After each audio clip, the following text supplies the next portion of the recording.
मुंबई के दादर स्थित शिवाजी पार्क क्षेत्र में बढ़ती ट्रैफिक समस्या को देखते हुए छत्रपति शिवाजी पार्क पुलिस ने पार्किंग के लिए नई नियमावली लागू कर दी है।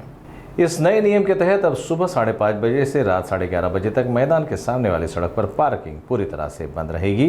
वहीं रात 11:30 से सुबह 5:30 बजे तक पार्किंग की व्यवस्था उल्टी कर दी जाएगी, यानी मैदान के सामने की बजाय विपरीत दिशा की सड़क पर ये पार्किंग होगी। मुंबई नगर पालिका के सहयोग से नो पार्किंग के बोर्ड और समय दर्शाने वाली पट्टियां लगाई जा रही हैं। पुलिस का कहना है कि लंबे समय तक वाहन खड़े रहने के कारण ट्रैफिक जाम की स्थिति बनती थी। नए नियम तोड़ने वालों पर सीधे कानूनी कार्रवाई की जाएगी। इसके लिए विशेष मोटरसाइकिल गश्ती दल भी तैनात किया जाएगा।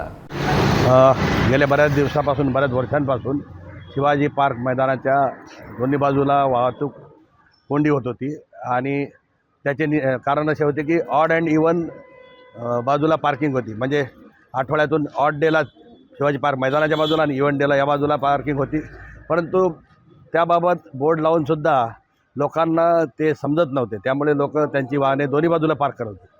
आमच्या वरिष्ठांनी दिलेल्या सूचनाप्रमाणे केलेल्या मार्गदर्शनाप्रमाणे आम्ही वाहतूक विभागासोबत मीटिंग घेऊन आता नवीन नोटिफिकेशन वाहतूक विभागाकडून काढण्यात आलेले आहे। त्यामुळे आता सकाळी 5:30 ते रात्री 11:30 पर्यंत सगळे वाहनं जे आहेत ते शिवाजी पार्क मैदानाच्या बाजूला पार्क होतील।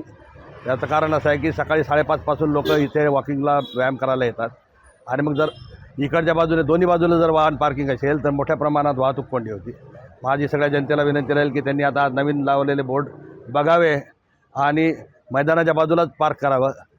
रात्री कोणी आपली गाडी सोडून जाऊ नये आणि जास्त लॉंग पिरियड पार्किंग करू नये, म्हणून रात्री 11:30 ते सकाळी 5:30 पर्यंत मैदानाच्या बाजूला वाहन पार्किंग करणे मनाई आहे।